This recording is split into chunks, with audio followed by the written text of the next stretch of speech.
Well, just quickly, we'll touch on that postponement of the weekend. I know you were disappointed you were there ready to play, but of course circumstances meant it couldn't go ahead. Gives a bit of a timeline of events of how things happened. Yeah, we trained and travelled properly and prepared as we always do, really professionally. Started to get alarm bells when we seen the weather when we were in the northwest.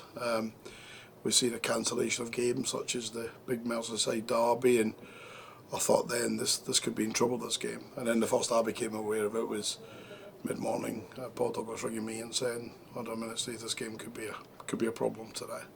And then it was off, and my immediate thoughts were for the supporters. I know for a fact I had family members already in Blackpool staying the night before in anticipation of the game, and I've always said, Sam, we're very fortunate in our roles. We get paid to do a job. Our supporters do their jobs and work so hard to go around the country, and this decision should have been made Friday. I'm not putting any blame whatsoever at our door or at Blackpool Football Club's door, but the people who are deciding these outside factors, like, you know, red alerts, etc., should have said this game's not going to take place, and it should have been made nice and early, so there wouldn't be coach costs, there wouldn't be travel costs, food costs, all the costs associated with going to support a team. So disappointed largely for supporters. You know, we get paid to do it, so it was an hard day at work for us, but disappointed for them.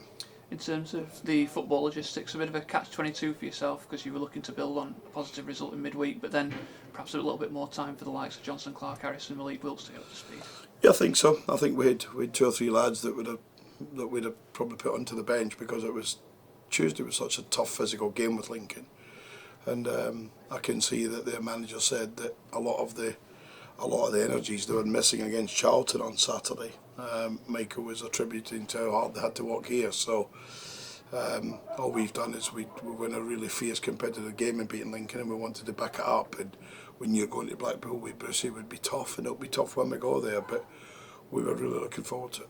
Does it change plans slightly for tomorrow night against Tranmere? I know you've got a real plan earmarked for that in terms of minutes for people. Does that alter slightly now? No, we're just going through it now with the staff, so we'll train this morning and we'll have a good look at it, and then we'll decide who's playing. You know, anyone who's a bit not 100%, if you like, then we've got good options around us. You know, it's amazing, isn't it, that suddenly we have options that we can leave 1 or 2 quality players not even stripped in the 18, and that's been a long time coming, as we know. But we've always maintained if we have a large percentage of our squad fit, large percentage of big game players, then we'll win games. And I think that proved that against Lincoln. You know, speaking to Michael and Scabala before the game at Lincoln on Tuesday, and he was talking about the difference it must make to me as the manager when you can bring in, you know, the likes of Malik Wilkes and the likes of Johnson, Clark, Harris, and the likes of Chris T, Philly Fitton, not ill anymore,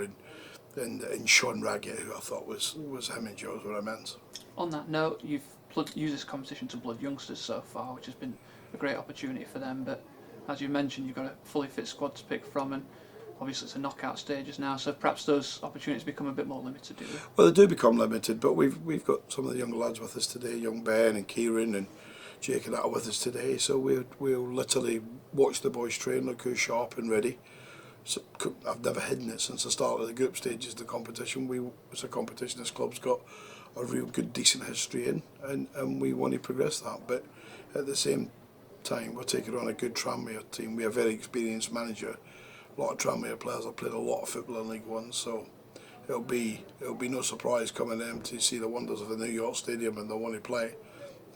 But we've got a job to do, and it's a good build-up, if you like, leading up to a real busy but exciting Christmas period. You know, Northampton, Mansfield, 2 local games, derbies, big away followings at both, which is exciting. And of course, Boxing Day, New Year's Day football always take care of themselves. A lot of the time you spend on the team coach is spent studying opposition, watching games and the like. Of course, you've spent more time on the coach than normal with that Blackpool postponement, so did it give you a good opportunity to kind of analyse Tranmere? Yeah, it did, and it gave us the opportunity to go and watch them. It gave us the opportunity to go and watch Mansfield. It gives the opportunity to watch Tranmere.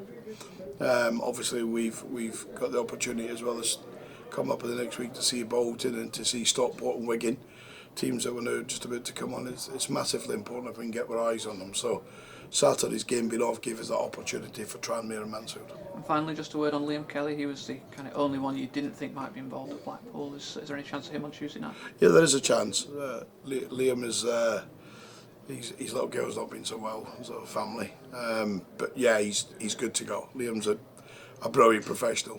If he deserves to play tomorrow when we train today, he's in the team. But we want to put players in good form, players with good habits.